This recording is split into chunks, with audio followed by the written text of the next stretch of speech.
Chapter 17. Midwich Protests. Dinner at Kyle Manor was postponed to allow Bernard and me to make our statements to the police, and by the time that was over, I was feeling in need of it. I was grateful, too, for the Zellerbys' offer to put us both up for the night. The shooting had caused Bernard to change his mind about returning to London. He had decided to be on hand, if not in Midwich itself, then no further away than train, leaving me with the alternative of keeping him company or making a slow journey by railway. Moreover, I had a feeling that my sceptical attitude towards Zellerby in the afternoon had verged upon the discourteous, and I was not sorry for the chance to make amends. I sipped my sherry, feeling a little ashamed. You cannot, I told myself, you cannot protest or argue these children and their qualities out of existence. And since they do exist, there must be some explanation of that existence. None of your accepted views explain it. Therefore, that explanation is going to be found, however uncomfortable it may be for you, in views that you do not at present accept. Whatever it is going to arouse your prejudices. Just remember that, and clout your instinctive prejudices with it when they bob up. At dinner, however, I had no need to be vigilant for clouting. The Zellerbys, feeling no doubt that we had passed through disquietment enough for the present, took pains to keep the conversation on subjects unrelated to Midwich and its troubles. Bernard remained somewhat abstracted, but I appreciated the effort, and ended the meal listening to Zellerby discoursing on the wave motion of form and style, and the desirability of intermittent periods of social rigidity for the purpose of curbing the subversive energies of a new generation, in a far more equable frame of mind than I had started it. Not long after we had withdrawn to the sitting-room, however, the peculiar problems of Midwich were back with us, re-entering with a visit by Mr. Leabody. The Reverend Hubert was a badly troubled man, and looking, I thought, a lot older than the passage of 8 years fully warranted. Angela Zellerby sent for another cup and poured him some coffee. His attempts at small talk while he sipped it were valiant, if erratic, but when he finally set down his empty cup, it was with an air of holding back no longer. "Something," he announced to us all, "something will have to be done." Zellerby looked at him thoughtfully for a moment. "My dear Vicar," he reminded him gently, "each of us has been saying that for years." "I mean done soon and decisively. We've done our best to find a place for the children, to preserve some kind of balance, and considering everything, I don't think we've done too badly. But all along it has been makeshift, impromptu, empiric, and it can't go on like that any longer.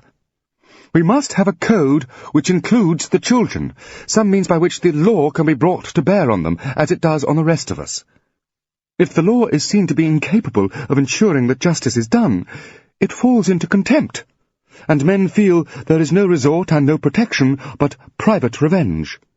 That is what happened this afternoon, and even if we get through this crisis without serious trouble, there is bound to be another before long.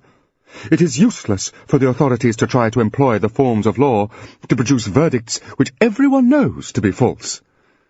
This afternoon's verdict was a farce. There is no doubt in the village that the inquest on the younger Paul will be just as much of a farce. It is absolutely necessary that steps should be taken at once to bring the children within the control of the law before worse trouble occurs." "We foresaw possible difficulty of the kind, you will remember," Zellerby reminded him. "We even sent a memorandum on the subject to the Colonel here. I must admit that we did not envisage any such serious matters as have occurred, but we did point out desirability of having some means of ensuring that the children should conform to normal social and legal rules. And what happened? You, Colonel, passed it on to higher authorities, and eventually we received a reply appreciating our concern but assuring us that the department concerned had every confidence in the social psychologists who had been appointed to instruct and guide the children. In other words, they saw no way which they could exert control over them, and simply were hoping that, under suitable training, no critical situation would arise. And there, I must confess, I sympathize with the department, for I am still quite unable to see how the children can be compelled to obey rules of any kind if they do not choose to." Mr. Leabody entwined his fingers, looking miserably helpless. "But something must be done," he reiterated. It only needed an occurrence of this kind to bring it all to a head. Now I'm afraid of it boiling over any minute. It isn't a matter of reasoning, it's more primitive. Almost every man in the village is at the Scythe and Stone tonight. Nobody called a meeting, they just gravitated there, and most of the women are flutting around to one another's houses and whispering in groups. It's the kind of excuse the men have always wanted. Or it might be. Excuse, I put in. I don't quite see... Cuckoos, explained Zellaby. You don't think the men have ever honestly liked these children, do you? The fair face they've put on it has been mostly for their wives' sakes. Considering the sense of outrage that must be abiding in their subconsciouses, it does them great credit. They're little mitigated, perhaps, by one or two examples like Harriman's, which made them scared to touch the children. The women, most of them at any rate, don't feel like that. They all know well enough now that, biologically speaking, they're not even their own children, but they did have the trouble and pain of bearing them, and that, even if they resent the imposition deeply, which some of them do, still isn't the kind of link that can just snip and forget. Then there are others too. Well, take Miss Ogle, for instance. If they had horns, tails, and cloven hooves, Miss Ogle, Miss Lamb, and a number of others would still dote on them. But the most one can expect of the best of the men is toleration. It has been very difficult, added Mr. Leabody. It cuts right across a proper family relationship. There's scarcely a man who doesn't resent their existence. We've kept on smoothing over the consequences, but this is the best we've been able to do. It's been like something always smouldering. And you think this Paul business will supply the fatal draught? Bernard asked. It could do. If not, something else will, Mr. Leabody said forlornly. If only there was something one could do before it is too late. There isn't, my dear fellow, Zellaby said decisively. I've told you that before, and it's time you began to believe me. You've done marvels of patching up and pacifying, but there's nothing fundamental that you or any of us can do, because the initiative is not ours. It lies with the children themselves. I suppose I know them as well as anybody. I've been teaching them and doing my best to get to know them since they were babies, and I've got practically nowhere. Nor have the Grange people done any better, however pompously they may cover it up. We can't even anticipate the children because we don't understand, on any but the broadest lines, what they want, or how they think. What's happened to that boy who was shot, by the way? His condition could have some effect on developments. The rest of them wouldn't let him go. They sent the ambulance away. Dr. Anderby up there is looking after him. There are quite a number of pellets to be removed, but he thinks he'll be all right, said the vicar. I hope he's right. If not, I can see us having a real feud on our hands, said Zellaby. It is my impression that we already have, Mr. Leabody remarked, unhappily. Well, not yet, Zellaby maintained. It takes two parties to make a feud. So far the aggression has been by the village. You're not going to deny that the children murdered the two poor boys?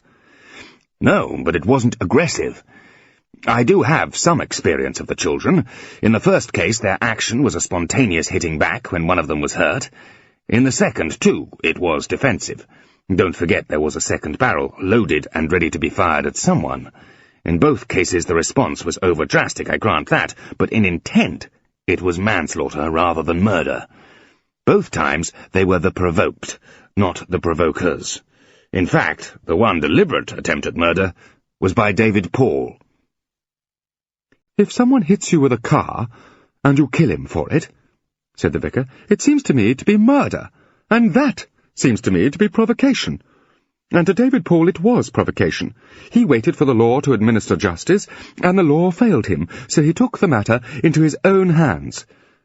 Was that intended murder, or was it intended justice? The one thing it certainly was not was justice, Zellaby said firmly. It was feuding. He attempted to kill one of the children, chosen at random, for an act they had committed collectively. What these incidents really make clear, my dear fellow, is that the laws evolved by one particular species for the convenience of that species are, by their nature, concerned only with the capacities of that species. Against a species with different capacities, they simply become inapplicable. The vicar shook his head despondently. I don't know, Zellaby. I simply don't know. I'm in a morass. I don't even know for certain whether these children are imputable for murder." Zellaby raised his eyebrows. "And God said," quoted Mr. Leabody, "Let us make man in our image, after our likeness. Very well, then, what are these children? What are they? The image does not mean the outer image, or every statue would be man. It means the inner image, the spirit and the soul. But you have told me, and on the evidence I came to believe it, that the children do not have individual spirits, that they have one man-spirit and one woman-spirit, each far more powerful than we understand, that they share between them. What, then, are they? They cannot be what we know as man, for this inner image is on a different pattern. Its likeness is to something else. They have the look of the genus Homo, but not the nature. And since they are of another kind, and murder is, by definition, the killing of one of one's own kind, can the killing of one of them by us be, in fact, murder? It would appear not. And from that one must go further. For since they do not come under the prohibition of murder, what is our attitude to them to be? At present we are conceding them all the privileges of the true Homo sapiens. Are we right to do this? Since they are another species, are we not fully entitled, indeed, have we not perhaps a duty, to fight them in order to protect our own species? After all, if we were to discover dangerous animals in our midst, our duty would be clear. I don't know. I am, as I said, in a morass. "You are, my dear fellow, you are indeed," agreed Zellaby. "Only a few minutes ago you were telling me with some heat that the children had murdered both the Paul boys. Taking that in conjunction with your later proposition, it would appear that if they kill us it is murder, but if we were to kill them, it would be something else. One cannot help feeling that a jurist, lay or ecclesiastical, would find such a proposition ethically unsatisfactory. Nor do I altogether follow your argument concerning the likeness. If your God is a purely terrestrial God, you are no doubt right.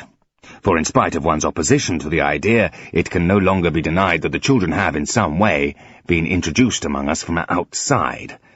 There is nowhere else they can have come from. But, as I understand it, your God is a universal God. He is God on all suns and all planets. Surely, then, he must have universal form. Would it not be a staggering vanity to imagine that he can manifest himself only in the form that is appropriate to this particular, not very important planet? Our two approaches to such a problem are bound to differ greatly, but— He broke off at the sound of raised voices in the hall outside, and looked questioningly at his wife. Before either could move, however, the door was abruptly thrust open, and Mrs. Brant appeared on the threshold. With a perfunctory, "Excuse me," to the Zellabys, she made for Mr. Leabody and grasped his sleeve. "Oh, sir, you must come quick," she told him breathlessly. "My dear Mrs. Brant," he began. "You must come, sir," she repeated. "They're all going up to the Grange, and they're going to burn it down. You must come and stop them." Mr. Leabody stared at her while she continued to pull at his sleeve. "They're starting now," she said desperately. "You can stop them, Vicar. You must. They want to burn the children. Oh, hurry, please. Please hurry." Mr. Leabody got up. He turned to Angela Zellaby. "I'm sorry, I think I'd better—" he began, but his apology was cut short by Mrs. Brant's tugging. "Has anyone told the police?" Zellaby inquired. "Yes. No, I don't know. They couldn't get here in time. Oh, Vicar, please hurry," said Mrs. Brant, dragging him forcibly through the doorway.